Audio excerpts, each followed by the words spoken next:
नमस्कार साथियों, स्वागत है आपका विज्ञान के एक और कालांश में। हम बात कर रहे थे मानव पाचन तंत्र के बारे में।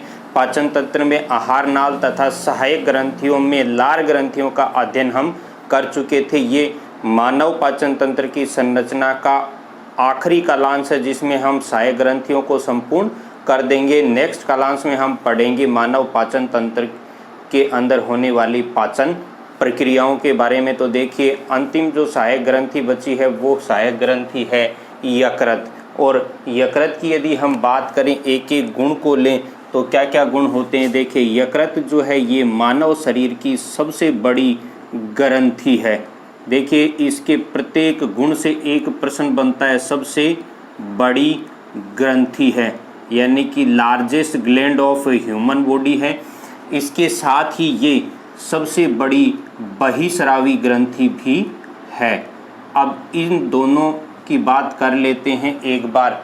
मानव शरीर में जितने भी प्रकार की ग्रंथियां होती हैं वो ग्रंथियां एक विशेष प्रकार का जैव रासायनिक पदार्थ, उत्प्रेरकीय पदार्थ स्रावित करती हैं और उस पदार्थ को उसके लक्ष्य अंग तक ले जाने के लिए नलिकाएं पाई जाती हैं या नहीं पाई जाती हैं। नलिकाओं की उपस्थिति के आधार पर दो भागों में बांटा जाता है। तो हम कह सकते हैं, देखिए, मनुष्य के शरीर में, मानव शरीर में पाए जाने वाली जो ग्रंथियां हैं उनको दो भागों में बांटा जाता है। एक ग्रंथियां होती हैं बहिस्रावी प्रकृति की और दूसरी जो ग्रंथियां होती हैं वो होती हैं अंतःस्रावी प्रकृति की। तो देखिए, ग्रंथि मीन्स ग्लैंड, बहिस्रावी मीन्स एक्सोक्राइन और अंतःस्रावी यानी एंडोक्राइन ग्लैंड। और इन ग्लैंड्स के बारे में हम कक्षा 7 के अंदर विज्ञान विषय के अंतर्गत अध्ययन कर चुके हैं। देखिए, बहिस्रावी जो ग्रंथियां होती हैं ये ग्रंथियां नलिका युक्त होती हैं। नलिका युक्त इन ग्रंथियों को बहिस्रावी ग्रंथियां तथा अंतःस्रावी जो ग्रंथियां होती हैं वो नलिका विहीन ग्रंथियां होती हैं। इनमें लक्ष्य अंग तक अपने जैव उत्प्रेरक को पहुंचाने के लिए किसी भी प्रकार की नलिका नहीं होती है। वो जैव उत्प्रेरक रक्त में डाल दिया जाता है और रक्त के साथ प्रवाहित होता हुआ वहां तक पहुंचता है। साथ ही देखिए, ये नलिका युक्त ग्रंथियां जिस रासायनिक पदार्थ का स्राव करती हैं, सीक्रेशन करती हैं, उसे कहा जाता है एंजाइम। और अंतःस्रावी ग्रंथियां जिसका स्राव करती हैं उसे कहा जाता है हार्मोन। ये एक इनके नामकरण में मान लीजिए या इनके स्राव में मान लीजिए, ये एक बड़ा अंतर है। देखिए, दोनों ही जैव उत्प्रेरक होते हैं लेकिन इनके नाम में फ़र्क है। नलिका विहीन ग्रंथियां यानी अंतःस्रावी ग्रंथियां जिसका निर्माण करती हैं उसे कहा जाता है हार्मोन और बहिस्रावी ग्रंथियां जिसका निर्माण करती हैं उसे कहा जाता है एंजाइम। तो यहाँ पर आते हैं वापस। देखिए, अंतःस्रावी और बहिस्रावी दोनों प्रकार की ग्रंथियों में सबसे बड़ी ग्रंथि है यकृत और बहिस्रावी ग्रंथियों में सबसे बड़ी ग्रंथि है यकृत। अब नेक्स्ट बात करते हैं। देखिए, यकृत जो है वो मानव शरीर का सबसे व्यस्त अंग है। मानव शरीर का सबसे व्यस्त अंग है। यदि आपको ये लगता है कि मानव शरीर का सबसे बिजी ऑर्गन तो हृदय है तो ये बात गलत है। सबसे व्यस्त अंग होता है लीवर, क्योंकि हृदय के अंदर एक या दो प्रकार के ही कार्य होते हैं। आगे हम कार्यों की बात करेंगे तो यहाँ बहुत प्रकार के कार्य होते हैं और अनेक कार्यों को करने के कारण से ही हृदय को biochemical lab of the human body कहा जाता है, यानी मानव शरीर की जैव रासायनिक प्रयोगशाला इसे कहा जाता है। तो अगला गुण आ गया। देखिए, इसे कहा जाता है मानव शरीर की जैव रासायनिक प्रयोगशाला। प्रयोगशाला यानी मानव शरीर का ये वो भाग है जिसमें बहुत सारी जैव रासायनिक क्रियाएं संपन्न होती हैं। इसके अलावा देखिए, इसके कुछ उपनाम भी प्रचलित हैं, उनके बारे में भी हमें पढ़ना पड़ेगा। देखिए, हृदय को कहा जाता है सामान्य बोलचाल की भाषा में कलेजा या कहा जाता है इसे जिगर।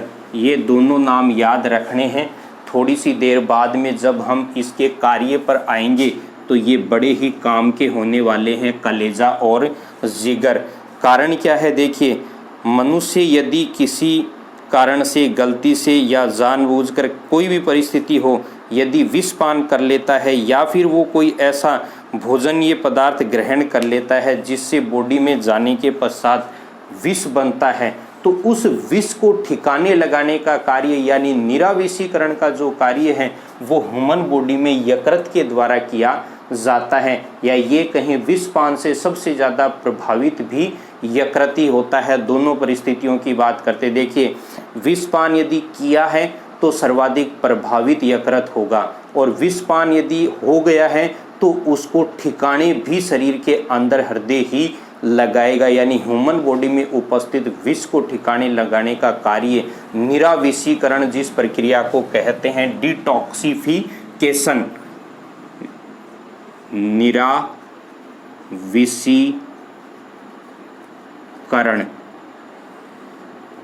यानी डिटॉक्सिफिकेशन।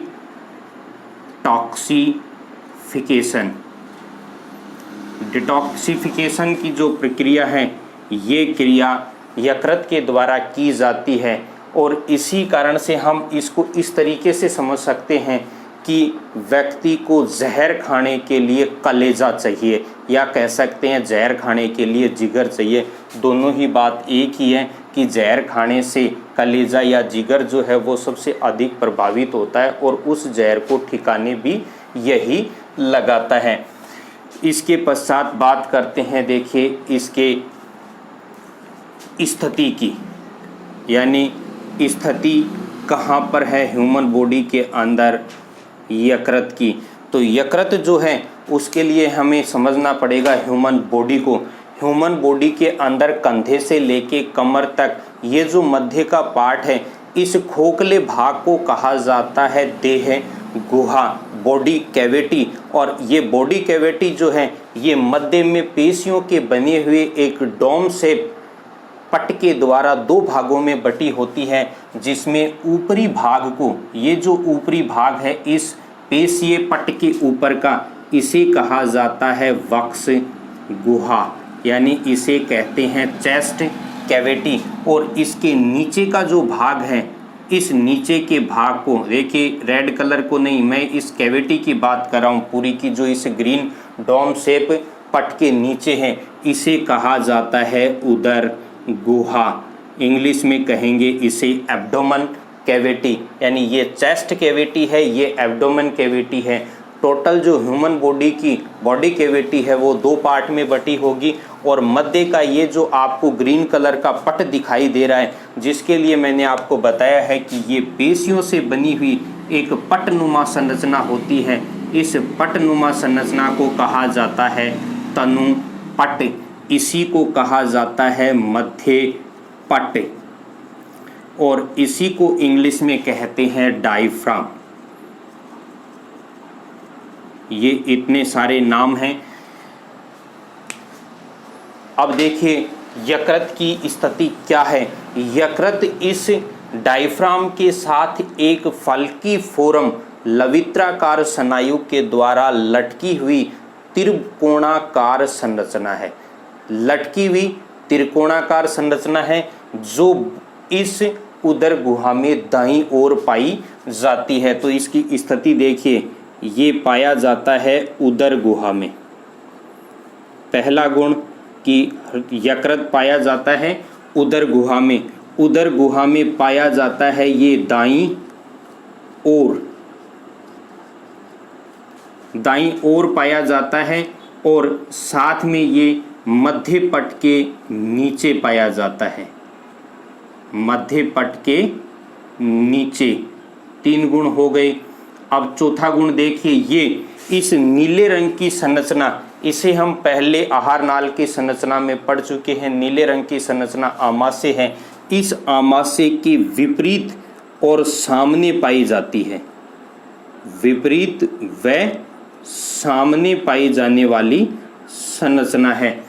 ये स्थिति पाई जाती है यकृत की। देखिए स्थिति कहाँ है, इस उदर गुहा में तनुपट के नीचे, आमाशय के सामने उदर गुहा के दाईं ओर। और साथ में इसकी स्थिति में एक चीज और आती है, देखिए ये लवित्राकार स्नायु जिसे कहा जाता है फल्कीफोरम लिगामेंट्स के द्वारा इस मध्य पट के साथ लटकी होती है और इससे लटके होने के कारण से एक विदर या दरार बनती है, जिससे इसमें दो स्पष्ट क्षेत्र दिखाई देते हैं, बाईं ओर की छोटी पाली और दाईं ओर की बड़ी पाली।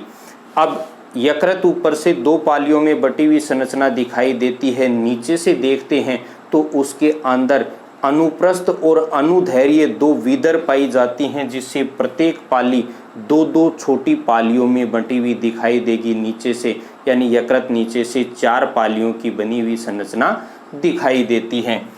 इसकी स्थिति के बाद बात करते हैं आकृति की। तो यकृत जो है वो त्रिकोणाकार आकृति की संरचना है।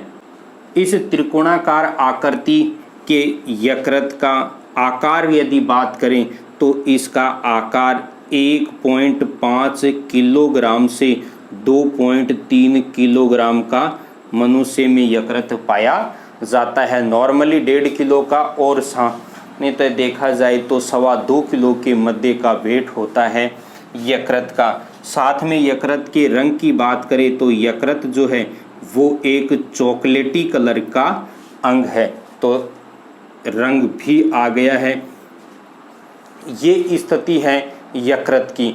अब देखिए यकृत की संरचना या बनावट जो है उसका सबसे आधारभूत जो भाग है वो इस यकृत के अंदर यकृत पिंडक पाए जाते हैं। यकृत पिंडक पाए जाते हैं जिनको कहा जाता है हिपेटिक लोब्यूल्स, या कहा जाता है इनको लीवर लोब्यूल्स।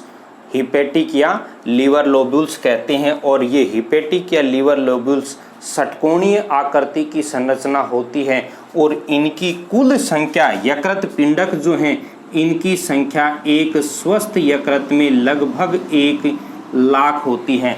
तो देखिए यकृत की संरचनात्मक और कार्यात्मक इकाई होती है षटकोणीय आकृति के हिपेटिक लोब्यूल्स या यकृत लोब्यूल्स, और इनके किनारों पर 3-3 नलिकाओं की एक विशेष प्रकार की संरचना पाई जाती है जिसे कहा जाता है निवाहिका त्रिक। और इस निवाहिका त्रिक में देखिए ग्रीन कलर की जो पाइप है इसे कहा जाता है पित्त वाहिनी यानी बाइल डक्ट। नीले रंग की जो संरचना है इस संरचना को कहा जाता है निवाहिका शिरा, और रेड कलर की जो संरचना है इसे कहा जाता है यकृत धमनी। तो देखिए ये यकृत धमनी शुद्ध रुधिर लाती है यकृत में।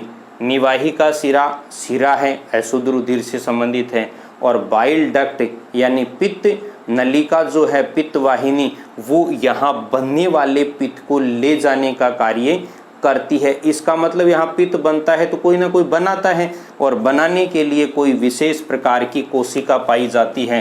तो देखिए इस षटकोणीय आकृति के इस पिंडक के अंदर विशेष प्रकार की कोशिकाएं पाई जाती हैं और उन कोशिकाओं को कहा जाता है यकृत कोशिकाएं, और इन्हीं यकृत कोशिकाओं को कहा जाता है हिपेटोसाइट सेल।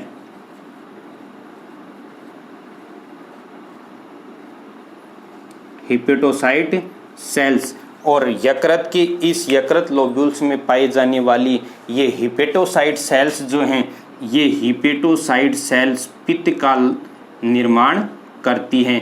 ये पित्त रस का निर्माण करती है और यही पित्त रस इस पित्त वाहिनी के द्वारा ले जाकर गृहिणी तक पहुंचाया जाता है। मार्ग थोड़ा लंबा होता है, यहाँ से जाता है पित्ताशय को, पित्ताशय से पित्त वाहिनी के जरिए जाता है, फिर पित्त वाहिनी में अग्नाशय वाहिनी आकर मिलती है, फिर जाकर वो गृहिणी में खुलता है। आगे बात करेंगे।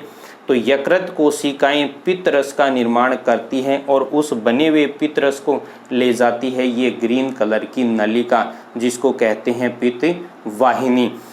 इसके साथ ही देखिए यहाँ पर एक विशेष प्रकार का नलिकाओं से बना हुआ तंत्र पाया जाता है और उस तंत्र में ये रेड कलर की जो नलिका है जिसको हमने कहा है यकृत धमनी, इसके अलावा ये जो नीले कलर की संरचना में है निवाहिका शिरा, ये जाकर बीच के अंदर एक बड़ी नलिका होती है और इस नलिका को कहा जाता है केंद्रीय शिरा, इसके साथ मिल जाती हैं।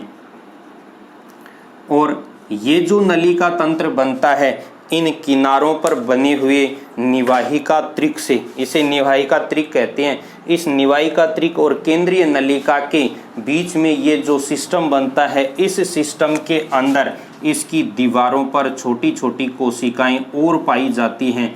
इन कोशिकाओं को कहा जाता है कुप्फर कोशिकाएं। और कुप्फर जो कोशिकाएं हैं, ये कोशिकाएं कार्य करती हैं भक्षण का, और यहाँ ये एक विशेष प्रकार का भक्षण करती हैं।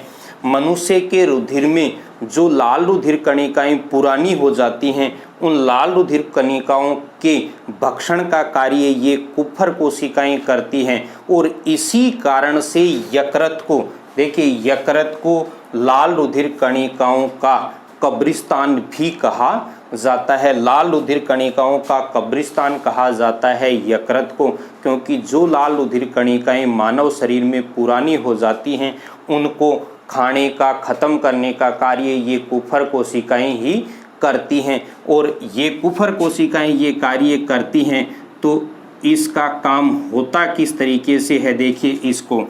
मनुष्य की आरबीसी जो होती है, इस आरबीसी के अंदर पाया जाता है हीमोग्लोबिन। और हीमोग्लोबिन जो है, इसके दो भाग होते हैं। एक भाग होता है हीम और दूसरा भाग होता है ग्लोबिन प्रोटीन। हीम जो भाग है, ये बना होता है लोहे तत्वों का, और ग्लोबिन एक प्रकार की होती है प्रोटीन। तो देखिए हीम जो भाग है, ये मनुष्य में अभी भी काम की चीज़ है, बॉडी की इसको ज़रूरत है। तो यहाँ पर ये कुप्फर कोशिकाएं, लाल रुधिर कणिकाएं जो पुरानी या जीर्ण शीर्ण हो गई हैं, उनका भक्षण करती हैं, हीमोग्लोबिन को ख़त्म करती हैं या हीमोग्लोबिन का भक्षण करती हैं। और उस हीमोग्लोबिन में से हीम को अलग करती हैं, ग्लोबिन को अलग करती हैं। और हीम में से जो लौह लवण हैं, लौह तत्वों के जो लवण हैं, उनको तो यकृत के अंदर इकट्ठा कर लेती हैं। तो यहाँ से देखिए यकृत का एक कार्य आ गया है कि जो भी लवण मानव शरीर के काम के हैं, उन लवणों को इकट्ठा करने का कार्य यकृत ही करता है। इसके साथ ही यकृत देखिए कार्य के रूप में sodium, potassium, calcium, carbonate, bicarbonate, इन सभी तत्वों का भी संग्रह करता है, जो हम कार्यों में बात करेंगे। ग्लोबिन जो है, ये एक प्रकार की प्रोटीन है, अब इसका कोई कार्य नहीं है। तो इस ग्लोबिन प्रोटीन को यकृत की ये कोशिकाएं दो विशेष प्रकार के वर्णकों में बदल देती हैं, और वो वर्णक होते हैं बिलिरुबिन और बिलीवर्डिन। ये नाम अच्छे से याद रखना है। देखिए बिलिरुबिन तथा बिलीवर्डिन दो वर्णक बनाती है, और ये वर्णकों की उपस्थिति के कारण से ही पित्त रस का एक विशेष रंग होता है, एक विशेष प्रकार की उसमें गंध होती है, हल्के पीले हरे रंग का जो रंग और विशेष प्रकार की गंध पित्त रस के अंदर इन्हीं दोनों के कारण से पाई जाती है। और इन्हीं के कारण से मनुष्य के मल का एक विशेष रंग होता है, एक विशेष गंध होती है। इसका कारण है बिलिरुबिन और बिलीवर्डिन। अब देखिए बात करते हैं यकृत के कार्यों की। तो यकृत का प्रथम कार्य है पित्त रस का निर्माण करना। निर्माण कैसे होता है वो हम कुप्फर कोशिकाओं में पढ़ चुके हैं। जीर्ण शीर्ण लाल रुधिर कणिकाओं के भक्षण से बिलिरुबिन, बिलीवर्डिन और पित्त लवण बनते हैं, और उसके बाद में हेपेटोसाइटिक सेल जो हैं वो पित्त रस का निर्माण करती हैं। पित्त रस की संगठन की बात करें तो पित्त रस में पाए जाते हैं पित्त लवण, पित्त वर्णक, इसके अलावा लेसिथिन, कोलेस्ट्रॉल तथा कुछ लवण पाए जाते हैं। ये संरचना होती है पित्त रस की। इसके बाद में दूसरा जो कार्य है वो है उपापचय में महत्व। तो कार्बोहाइड्रेट, प्रोटीन तथा वसा के उपापचय में यकृत का एक विशेष महत्व है। इसके अलावा कार्बोहाइड्रेट, वसा तथा प्रोटीन के उपापचय के पश्चात मनुष्य के शरीर में संचित भोजन ग्लाइकोजन का निर्माण भी यकृत में ही किया जाता है। तो देखिए कार्बोहाइड्रेट, प्रोटीन और वसा के उपापचय में विशेष महत्व है।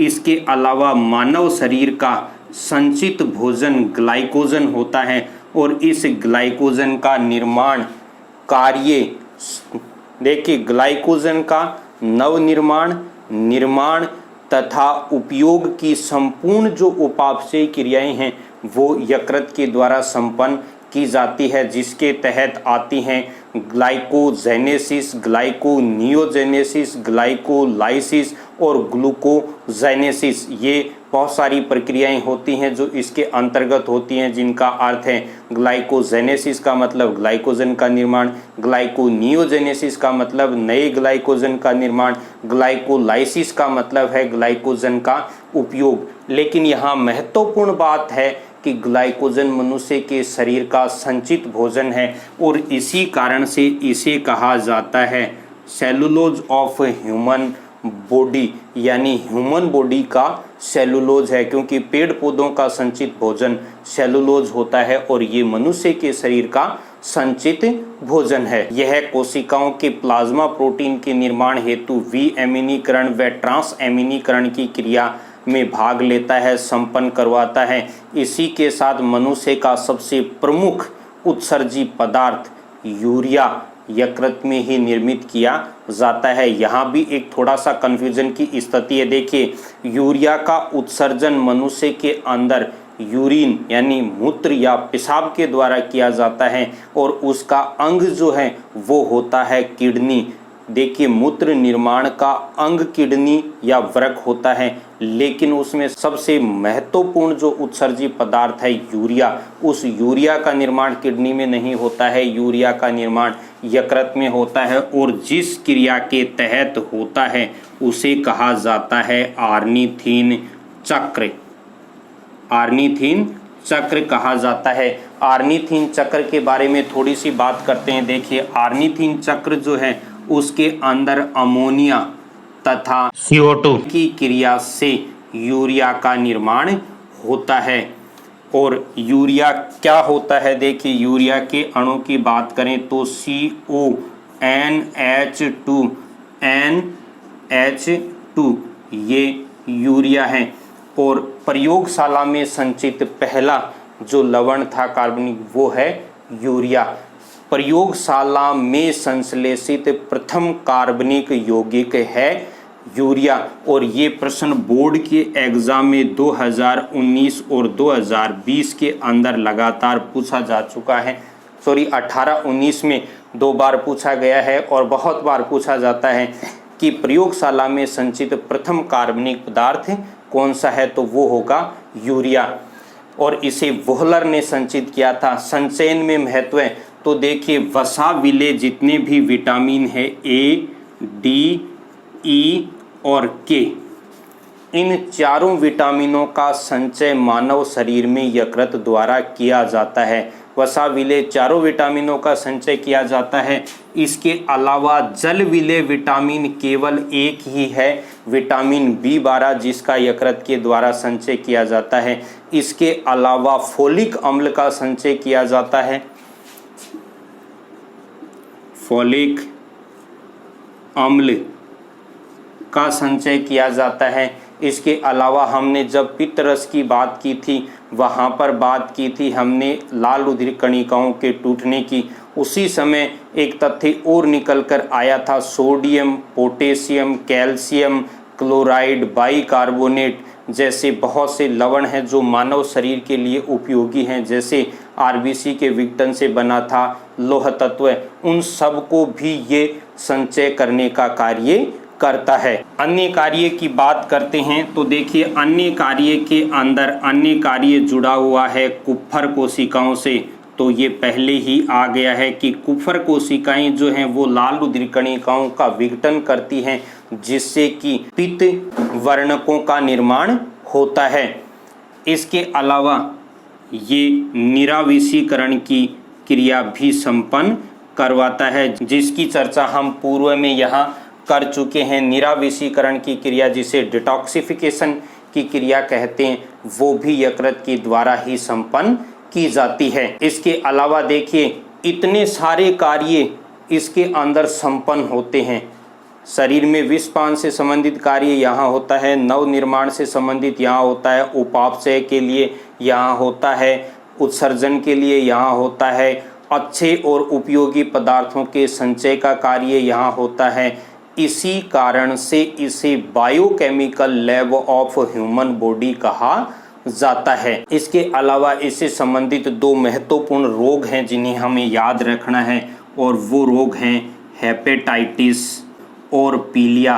ये दोनों ही रोग यकृत से संबंधित हैं, जिसमें पीलिया मुख्य रूप से दूषित जल के कारण से फैलता है। अब यहाँ एक तथ्य बच गया है महत्वपूर्ण, जो बोर्ड में कई बार पूछा गया है कि पित्त रस में कौन सा पाचक एंजाइम पाया जाता है। तो पित्त रस में किसी भी प्रकार का एंजाइम नहीं पाया जाता है। पित्त रस केवल और केवल दो ही कार्य करता है। पित्त रस आहार नाल का माध्यम क्षारीय बनाता है और साथ में वसा का पाइसीकरण करता है, वसा के बड़े अणुओं को तोड़ता है, जिसे वसा का पाइसीकरण या इमल्सिफिकेशन कहते हैं। छोटी छोटी टुकड़ों में तोड़ देता है वसा की बड़ी बूंदों को, या हम ये कह सकते हैं एक तरीके से पित्त रस वही काम करता है मनुष्य की आहार नाल में जो साबुन मैल के अणुओं के साथ करता है।